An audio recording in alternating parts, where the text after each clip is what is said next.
মেয়েটি বলতেছে, আব্বা আপনি আর পাথর মারেন না, আমার বড় ভাই হচ্ছে। আব্বা গো, আপনি আমাকে এখান থেকে উঠান, আমি বড় ভয় পাইতেছি। এইবার কায়েস বলেন, ইয়া রাসূলুল্লাহ, আমার মেয়েটা বারবার আমাকে লক্ষ্য করে বললেন, কিন্তু আমি পাষাণ বাবা, আমার মেয়েটাকে আমি আর ভালোবাসলাম না, আমার মেয়ের প্রতি আমার আর মমতা হলো না। আমার মেয়েটি চোখের পানি ছেড়ে দিয়া কেঁদে কেঁদে বলে, আব্বা আমাকে উঠাও, তুমি যদি আমাকে বাড়িতে না নাও, আমি কথা দিলাম আপনার বাড়িতে আমি আর কোনোদিন যাব না। আব্বা আপনি আমাকে উঠান, আমি চলে যাব অন্যত্তরে, আমি অন্য দেশে গিয়ে আমার জীবন যাপন করব। ইয়া রাসূলুল্লাহ, আমার মেয়েটি বারবার আরজ করলে আমি বাবা একটু মায়া মমতা করলাম না।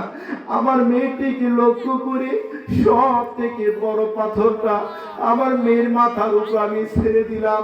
ছেড়ে দেওয়ার সাথে সাথে আমার মেয়ের মাথাটা ফেটে গেল। আমার মেয়েটি ঠোঁট নাড়ে নাড়ে বলে, ও আল্লাহ, কেমন বাবার ঘরে আর কোন সন্তান তুমি দিবে না। মেয়েটি আর কান্দে আর বলে, আব্বা আমি তোমার জন্য বদদোয়া করে গেলাম, আমি তোমার জন্য বদদোয়া করলাম, আমি তোমাকে কোনোদিন ক্ষমা করব না, তোমাকে কোনোদিন ক্ষমা করব না। ওয়াল্লাহি বিল্লাহি, আল্লাহর জাতের কসম করে বলি, আল্লাহ তোমাকে কোনোদিন ক্ষমা করবেন না। ইয়া রাসূলুল্লাহ, আমি যখনই বিছানায় শুয়ে পড়ি, ওই মেয়েটি যেন চিৎকার দিয়ে বলে, আব্বা আমাকে বাঁচাও, আব্বা আমাকে কই গর্ত থেকে উঠাও। ইয়া রাসূলুল্লাহ, আমি যে আর ঘুমাইতে পারি না। ওই মেয়েটি বারবার আমাকে চিৎকার দিয়ে ডাকে, হুজুর গো আমি এখন কি করব? আপনি তো বলেছেন সব গুনাহ আমার মাফ হয়ে যাবে, কিন্তু হুজুর এই গুনাহ আমার মাফ হবে না। আল্লাহ নবী দুই চোখের পানি ছেড়ে দিয়ে কেঁদে কেঁদে বলেন, ওরে তুমি তো জাহিলির যুগে তুমি এই কাজটা করেছো, এখন তুমি ইমানদার হয়েছো, মুসলমান হয়েছো। ওয়াল্লাহি বিল্লাহি, আল্লাহর জাতের কসম করে বলি, আল্লাহ রাব্বুল আলামিন তোমাকে maaf করে দিবেন। সুবহানাল্লাহ। আল্লাহর নবী বললেন, হে কাইস, আজকে থেকে তোমার জীবনের পূর্বেকার সমস্ত গুনাহগুলো আল্লাহ maaf করে দিবেন। বলেন সুবহানাল্লাহ। কাইস এই কথা শুনে খুশি হলেন না, চিন্তিত হলেন, মাথা নিচু করে দিয়ে চোখের পানি ছেড়ে ছেড়ে কান্না করতেছেন। আল্লাহর নবী রাহমাতুল লিল আলামিন কাইসের মাথার উপর হাত দিলেন।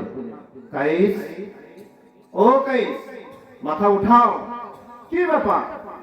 তুমি কালেমা পড়লে, মুসলিম হলে, অথচ মাথা নিচু করে দিয়ে তুমি এইভাবে বসে আছো?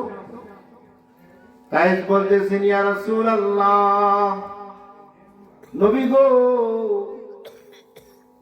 আমি কালেমা পড়ছি, মুসলমান হয়েছি, আপনি বলেছেন আজকে থেকে আমার জীবনের পূর্বেকার সমস্ত গুনাহ আল্লাহ maaf করে দিবেন।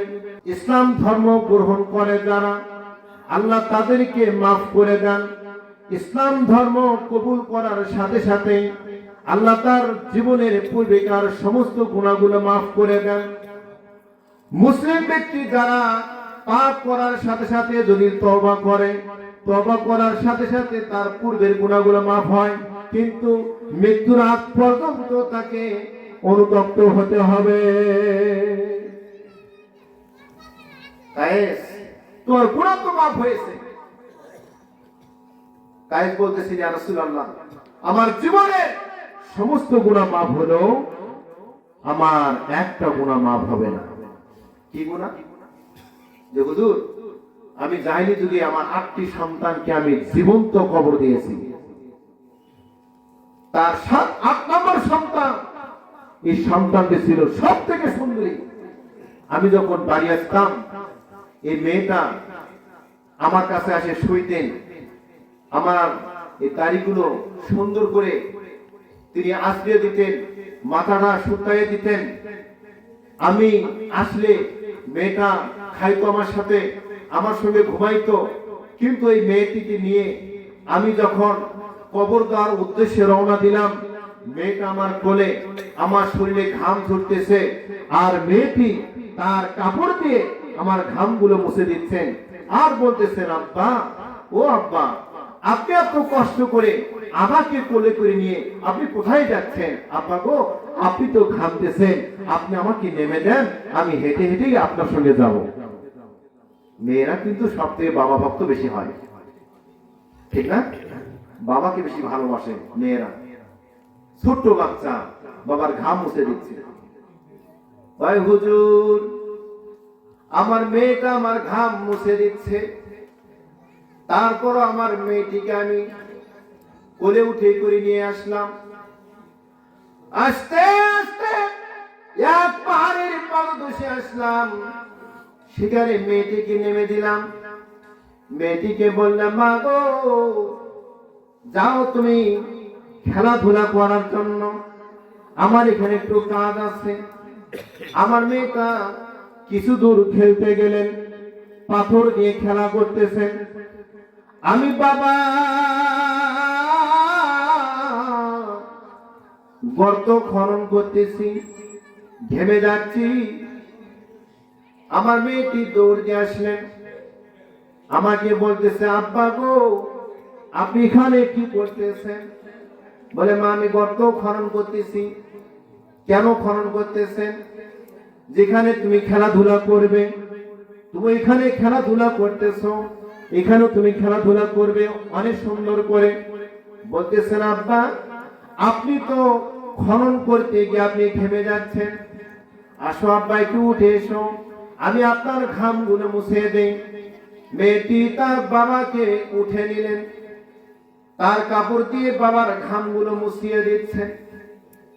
গায়ে দুই চোখের পানি ছেড়ে ছেড়ে কান্দে কেঁদে আর নবীজিকে বলতেছেন, ইয়া রাসূলুল্লাহ, আমি খনন করতে করতে আমার যখন বুক বন্ধ হয়ে গেল, আমার মেয়েটি আবার চলে আসলো। বলতেছেন, আব্বা গো, আপনি এত কষ্ট করে গর্ত খনন করতেছেন, আপনার শরীর তো ঘামে ভিজে গেছে, আপনার দাড়ির মধ্যে ওই পাথরের খণ্ডগুলো দেখা যাচ্ছে, বালু ভরে গেছে।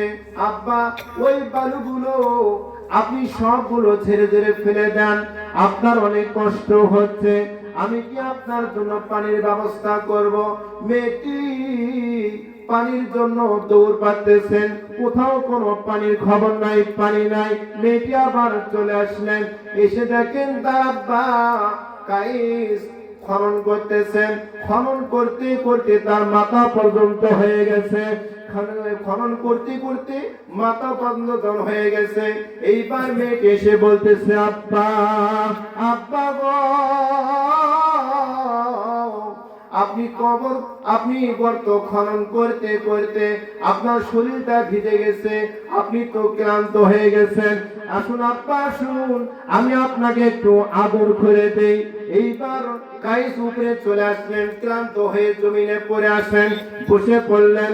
এইবার মেয়েটি বাবার কোলের মধ্যে আসলেন, বাবাকে একবার গালে চুমা দেয়, এই গালে চুমা দেয়, কপালে চুমা দেয়, আর ঘামগুলো মুছতে থাকে। মেয়েটি চোখের পানি ছেড়ে দিয়া কান্দে আর বলে, আব্বা, আব্বা গো, আপনাকে গর্ত খনন করতে হবে না, আব্বা, আমি যে আপনার কষ্ট সহ্য করতে পারছি না, আব্বা, আপনি আমার খেলার জন্য আপনি যে গর্ত খনন করতেছেন, আব্বা, আমি কথা দিলাম এই গর্তে আমি খেলা করব না, আমি আর খেলবো না, আমি আর এই গর্তের ভেতরে খেলবো না, আমি কষ্ট করি এই পাথরগুলো দিয়ে আমি খেলাধুলা করব। এইবার এই পিতা বলতেছেন, কায়েস বলতেছেন, মারে, তোমার জন্য আমি গর্ত খনন করেছি। ওরে মা, এই গর্তে তুমি অনেক আনন্দ করে তুমি খেলাধুলা করবে, তুমি বড় আনন্দিত হবে। মেয়েটি বলে, আব্বা আমার আব্বা অনেক কষ্ট করে গর্ত খনন করবে, আর ওই গর্তে আমি খেলাধুলা করব। আব্বা এটা হইতে পারে না আব্বা, আমি যে আপনাকে বড় ভালোবাসি, আমি যে আপনাকে মহব্বত করি, আব্বা এই গর্তে আমি আর খেলা করব না। এই বলে মেয়েটি গর্তে পারে এসে ওই মাটিগুলো গর্তের ভেতরে ঢেলে দিচ্ছেন। এমনই করে তার আব্বা মেয়েটির কাছে এসে এক ধাক্কা দিয়ে গর্তের ভেতরে ফেলে দিলেন। বলেন নাউযুবিল্লাহ। মেয়েটি গর্তের মধ্যে পড়ে আব্বাকে ডেকে বলতেছে, আব্বা আপনি আমাকে গর্তে ধাক্কা দিলেন? আব্বা গো, আপনি না আমার এই গর্তটা বানাচ্ছেন আমার খেলার জন্য, আমি তো মাটি দিয়ে আমি এটা বন্ধ করতেছিলাম, আপনি আমাকে ধাক্কা দিলেন। এইবার কায়েস ছোট ছোট পাথরের খণ্ডগুলো ওই গর্তের মধ্যে ফেলিয়ে দিচ্ছেন। মেয়েটি ভয় পেয়ে গেল, একবার ডানে যায়, একবার বামে যায়, একবার সামনে যায়, আরেকবার পিছিয়ে যায়, পাথর আঘাত যেন তার মাথায় না লাগে। মেয়েটি তার আব্বাকে ডাক দিয়ে বলে, আব্বা আপনি কিভাবে আমার শরীরে পাথর মারতেছেন? আমার মনে হয় আপনি আমাকে হত্যা করবেন। মেয়েটি বলতেছে, আব্বা আপনি আর পাথর মারেন না, আমার বড় ভাই হচ্ছে। আব্বা গো, আপনি আমাকে এখান থেকে উঠান, আমি বড় ভয় পাইতেছি। এইবার কায়েস বলেন, ইয়া রাসূলুল্লাহ আমার মেয়েটা বারবার আমাকে লক্ষ্য করে বললেন, কিন্তু আমি পছন্দ বাবা, আমার মেয়েটাকে আমি আর ভালোবাসলাম না, আমার মেয়ের প্রতি আমার আর মমতা হলো না। আমার মেয়েটি চোখের পানি ছেড়ে দিয়া কেঁদে কেঁদে বলে, আব্বা আমাকে উঠাও, তুমি যদি আমাকে বাড়িতে না নাও আমি কথা দিলাম আপনার বাড়িতে আমি আর কোনোদিন যাব না। আব্বা আপনি আমাকে উঠান, আমি চলে যাব অন্যত্তরে, আমি অন্য দেশে গিয়ে আমার জীবন যাপন করব। ইয়া রাসূলুল্লাহ আমার মেয়েটি বারবার আরজ করলে আমি বাবা একটু মায়া মমতা করলাম না। আমার মেয়েটিকে লক্ষ্য করে সব থেকে বড় পাথরটা আমার মেয়ের মাথার উপর আমি ছেড়ে দিলাম। ছেড়ে দেওয়ার সাথে সাথে আমার মেয়ের মাথাটা ফেটে গেল। আমার মেয়েটি ঠোঁট নাড়ে নাড়ে বলে, ও আল্লাহ এমন বাবার ঘরে আর কোন সন্তান তুমি দিবে না। মেয়েটি আর কান্দে আর বলে, আব্বা আমি তোমার জন্য বদদোয়া করে গেলাম, আমি তোমার জন্য বদদোয়া করলাম, আমি তোমাকে কোনোদিন ক্ষমা করব না, তোমাকে কোনোদিন ক্ষমা করব না। ওয়াল্লাহি বিল্লাহি আল্লাহর জাতের কসম করে বলি, আল্লাহ তোমাকে কোনোদিন ক্ষমা করবেন না।